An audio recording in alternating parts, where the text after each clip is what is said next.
Hey guys, praise the Lord. आपका स्वागत है एक नए वीडियो में। आज मैं आपके लिए लेकर आई हूँ एक 1 ईयर बाइबल रीडिंग कैलेंडर। अगर आप अपनी बाइबल को रोज़ नहीं पढ़ पाते हैं और आप कभी भी अपनी बाइबल कंप्लीट नहीं कर पाए हैं तो ये वीडियो आपके लिए है। इसमें ओल्ड टेस्टमेंट और न्यू टेस्टमेंट के सभी चैप्टर्स को इस तरह से लिया गया है कि आप 1 ईयर में अपनी पूरी बाइबल कंप्लीट कर पाएंगे। ये ऑडियो फॉर्मेट है, इसके साथ आप अपनी बाइबल को ओपन करके रीड कर सकते हैं। डे 1 से लेकर डे 365 तक के सभी चैप्टर्स मैं आपके लिए लेकर आई हूँ।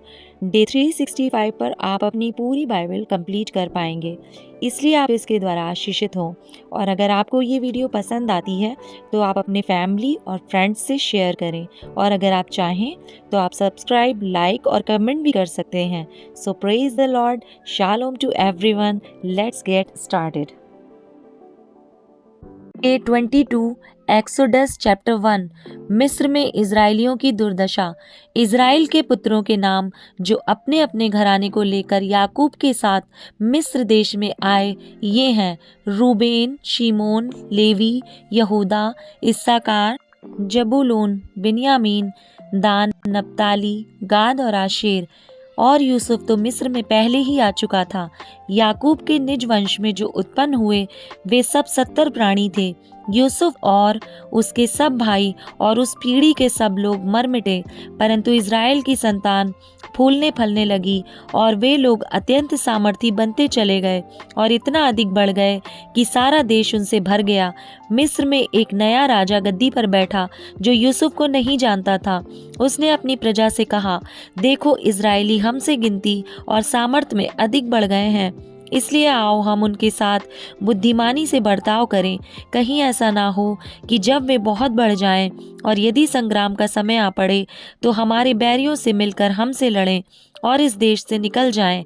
इसलिए उन्होंने उन पर बेगारी करने वालों को नियुक्त किया कि वे उन पर भार डाल डालकर उनको दुख दिया करें। और उन्होंने फिरौन के लिए पीतोम और रामसेस नामक भंडार वाले नगरों को बनाया, पर ज्यों-ज्यों वे उनको दुख देते गए त्यों-त्यों वे बढ़ते और फैलते चले गए। इसलिए वे इजरायलियों से अत्यंत डर गए। तो भी मिस्रियों ने इजरायलियों से कठोरता के साथ सेवा करवाई और उनके जीवन को गारे, ईंट और खेती के भांति भांति के काम की कठिन सेवा से दुखी कर डाला। जिस काम में वे उनसे सेवा करवाते थे उसमें वे कठोरता का व्यवहार करते थे।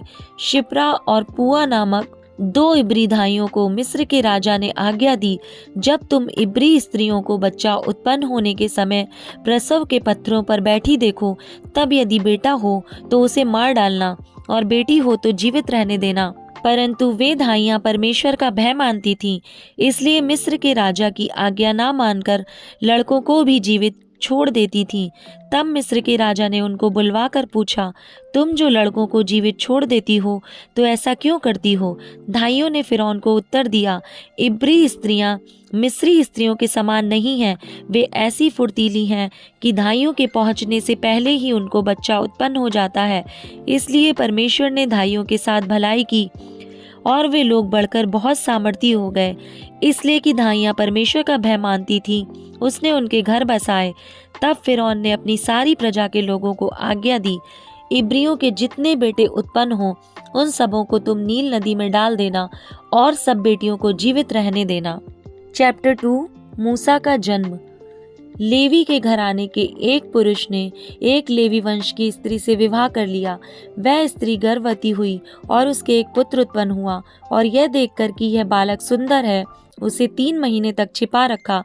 जब वे उसे और छिपा न सकी तब उसके लिए सरकंडों की एक टोकरी लेकर उस पर चिकनी मिट्टी और राल लगाई और उसमें बालक को रखकर नील नदी के किनारे कांसों के बीच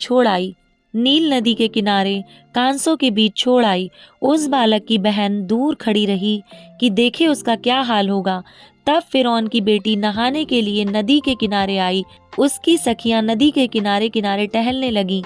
तब उसने कांसों के बीच टोकरी को देखकर अपनी दासी को उससे ले आने के लिए भेजा।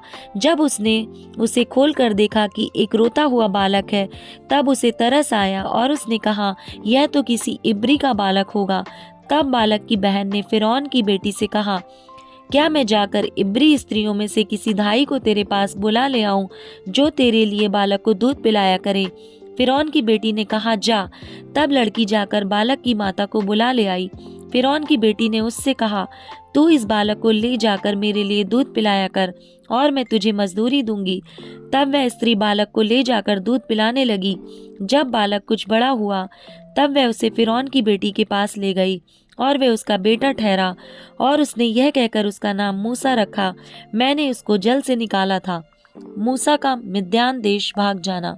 ऐसा हुआ कि जब मूसा जवान हुआ और बाहर अपने भाई बंधुओं के पास जाकर उनके दुखों पर दृष्टि करने लगा, तब उसने देखा कि एक मिस्री जन उसके एक इब्री भाई को मार रहा है।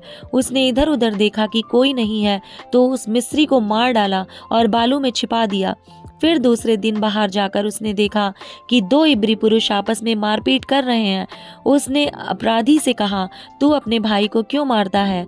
उसने कहा, किसने तुझे हम लोगों पर हाकिम और न्यायी ठहराया? जिस भांति तूने मिस्री को घात किया, क्या उसी भांति तू मुझे भी घात करना चाहता है?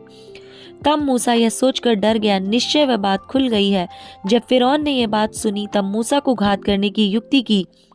तब मूसा फिरौन के सामने से भागा और मिद्यान देश में जाकर रहने लगा, और वह वहां एक कुएं के पास बैठ गया। मिद्यान के याजक की 7 बेटियां थीं, और वे वहां आकर जल भरने लगीं कि कठौतों में भर के अपने पिता की भेड़ बकरियों को पिलाएं। तब चरवाहे आकर उनको हटाने लगे। इस पर मूसा ने खड़े होकर उनकी सहायता की और भेड़ बकरियों को पानी पिलाया। जब वे अपने पिता रूएल के पास लौटी तब उसने उनसे पूछा, क्या कारण है कि आज तुम इतनी जल्दी लौट आई हो? उन्होंने कहा, एक मिस्री पुरुष ने हमको चरवाहों के हाथ से छुड़ाया और हमारे लिए बहुत जल भर के भेड़ बकरियों को पिलाया। तब उसने अपनी बेटियों से कहा, वह पुरुष कहाँ है? तुम उसको क्यों छोड़ आई हो? उसको बुला ले आओ कि वह भोजन करे। और मूसा उस पुरुष के साथ रहने को तैयार हुआ। उसने उससे अपनी बेटी सिप्पोरा का विवाह कर दिया। उसके एक पुत्र उत्पन्न हुआ। तब मूसा ने यह कहकर, मैं अन्य देश में परदेशी हूँ, उसका नाम गेरशोम रखा। बहुत दिनों के बीतने पर मिस्र का राजा मर गया। इजरायली कठिन सेवा के कारण लंबी लंबी सांस लेकर आहें भरने लगे और पुकार उठे। उनकी दुहाई जो कठिन सेवा के कारण हुई वह परमेश्वर तक पहुंची। परमेश्वर ने उनका कराहना सुनकर अपनी वाचा को, जो उसने अब्राहम, इसहाक और याकूब के साथ बांधी थी, स्मरण किया, और परमेश्वर ने इजराइलियों पर दृष्टि करके उन पर चित्त लगाया।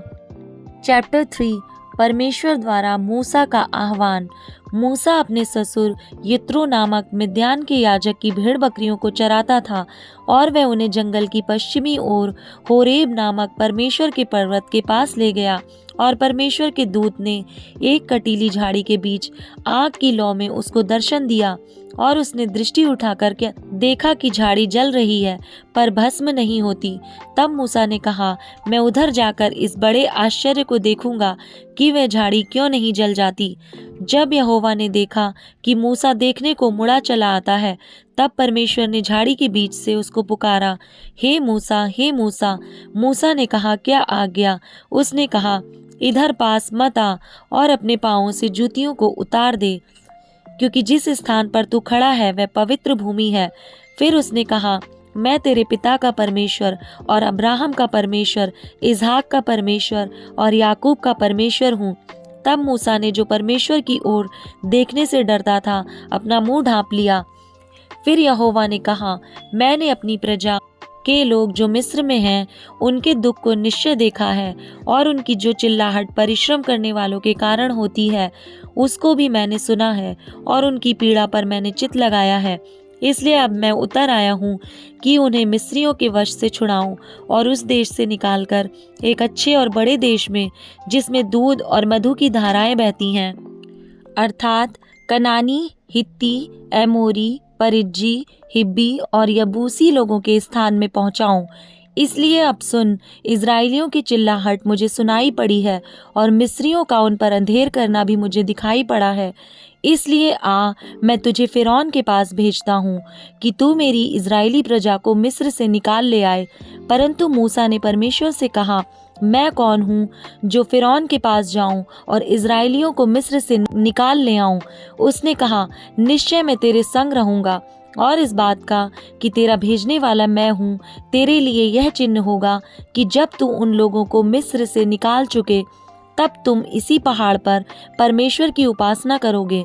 मूसा ने परमेश्वर से कहा, जब मैं इज़राइलियों के पास जाकर उनसे कहूँ, तुम्हारे पितरों के परमेश्वर ने मुझे तुम्हारे पास भेजा है, तब यदि वे मुझसे पूछें उसका क्या नाम है, तब मैं उनको क्या बताऊं? परमेश्वर ने मूसा से कहा, मैं जो हूँ सो हूँ। फिर उसने कहा, तू इज़राइलियों से यह कहना, जिसका नाम मैं हूँ है, उसी ने मुझे तुम्हारे पास भेजा है। फिर परमेश्वर ने मूसा से यह भी कहा, तू इज़राइलियों से यह कहना, तुम्हारे पितरों का परमेश्वर अर्थात अब्राहम का परमेश्वर, इसहाक का परमेश्वर और याकूब का परमेश्वर यहोवा, उसी ने मुझको तुम्हारे पास भेजा है। देख, सदा तक मेरा नाम यही रहेगा और पीढ़ी पीढ़ी में मेरा स्मरण इसी से हुआ करेगा। इसलिए अब जाकर इज़राइली पुरनियों को इकट्ठा कर और उनसे कह, तुम्हारे पितर अब्राहम, इसहाक और याकूब के परमेश्वर यहोवा ने मुझे दर्शन देकर यह कहा है कि मैंने तुम पर और तुम से जो बर्ताव मिस्र में किया जाता है उस पर भी चित्त लगाया है, और मैंने ठान लिया है कि तुमको मिस्र के दुखों में से निकालकर कनानी, हित्ती, एमोरी, परिज्जी, हिब्बी और यबूसी लोगों के देश में ले चलूंगा, जो ऐसा देश है जिसमें दूध और मधु की धाराएं बहती हैं। तब वे तेरी मानेंगे और तू इज़राइली पुरनियों को संग लेकर मिस्र के राजा के पास जाकर उससे यूँ कहना, इब्रियों के परमेश्वर यहोवा से हम लोगों की भेंट हुई है, इसलिए अब हमको 3 दिन के मार्ग पर जंगल में जाने दे कि अपने परमेश्वर यहोवा को बलिदान चढ़ाएं। मैं जानता हूँ कि मिस्र का राजा तुमको जाने ना देगा, वरन बड़े बल से दबाए जाने पर भी जाने ना देगा। इसलिए मैं हाथ बढ़ाकर उन सब आश्चर्य कर्मों से जो मिस्र के बीच करूँगा उस देश को मारूंगा, और उसके पश्चात वह तुमको जाने देगा। तब मैं मिस्रियों से अपनी इस प्रजा पर अनुग्रह करवाऊंगा, और जब तुम निकलोगे तब छूछे हाथ ना निकलोगे, वरन तुम्हारी एक एक स्त्री अपनी अपनी पड़ोसिन और उनके घर में रहने वाली से सोने चांदी के गहने और वस्त्र मांग लेगी, और तुम उन्हें अपने बेटों और बेटियों को पहनाना। इस प्रकार तुम मिस्रियों को लूटोगे। Matthew chapter 15 verse number 21 to 39। कनानी जाति की स्त्री का विश्वास। यीशु वहां से निकलकर सूर और सैदा के प्रदेश की ओर चला गया। उस प्रदेश से एक कनानी स्त्री निकली और चिल्लाकर कहने लगी, हे प्रभु, दाऊद की संतान, मुझ पर दया कर, मेरी बेटी को दुष्ट आत्मा बहुत सता रहा है। पर उसने उसे कुछ उत्तर ना दिया। तब उसके चेलों ने आकर उससे विनती की, इसे विदा कर, क्योंकि वे हमारे पीछे चिल्लाती हुई आ रही है। उसने उत्तर दिया, इज़राइल के घराने की खोई हुई भेड़ों को छोड़ मैं किसी के पास नहीं भेजा गया। पर वह आई और यीशु को प्रणाम करके कहने लगी, हे प्रभु, मेरी सहायता कर। उसने उत्तर दिया, लड़कों की रोटी लेकर कुत्तों के आगे डालना अच्छा नहीं। उसने कहा, सत्य है प्रभु, पर कुत्ते भी वह चूर चार खाते हैं जो उनके स्वामियों की मेज से गिरते हैं। इस पर यीशु ने उसको उत्तर दिया, हे स्त्री, तेरा विश्वास बड़ा है, जैसा तू चाहती है तेरे लिए वैसा ही हो। और उसकी बेटी उसी घड़ी चंगी हो गई। अनेक रोगियों को चंगा करना। यीशु वहां से गलील की झील के पास आया और पहाड़ पर चढ़कर बैठ गया। तब भीड़ पर भीड़ उसके पास आई। वे अपने साथ लंगड़ों, अंधों, गूंगों, टुंडों और अन्य बहुतों को उसके पास लाए और उन्हें उसके पांवों पर डाल दिया, और उसने उन्हें चंगा किया। जब लोगों ने देखा कि गूंगे बोलते और टुंडे चंगे होते और लंगड़े चलते और अंधे देखते हैं, तो अचंभा करके इज़राइल के परमेश्वर की बड़ाई की।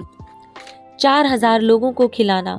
यीशु ने अपने चेलों को बुलाया और कहा, मुझे इस भीड़ पर तरस आता है, क्योंकि वे 3 दिन से मेरे साथ हैं और उनके पास कुछ खाने को नहीं। मैं उन्हें भूखा विदा करना नहीं चाहता, कहीं ऐसा ना हो कि मार्ग में थक कर रह जाएं। चेलों ने उससे कहा, हमें इस जंगल में कहाँ से इतनी रोटियां मिलेंगी कि हम इतनी बड़ी भीड़ को तृप्त करें? यीशु ने उनसे पूछा, तुम्हारे पास कितनी रोटियां हैं? उन्होंने कहा, 7 और थोड़ी सी मछलियां। तब उसने उन लोगों को भूमि पर बैठने की आज्ञा दी और उन 7 रोटियों और मछलियों को लिया, धन्यवाद करके तोड़ा और अपने चेलों को देता गया, और चेले लोगों को। इस प्रकार सब खाकर तृप्त हो गए, और चेलों ने बचे हुए टुकड़ों से भरे हुए 7 टोकरे उठाए। खाने वाले स्त्रियों और बालकों को छोड़ 4000 पुरुष थे।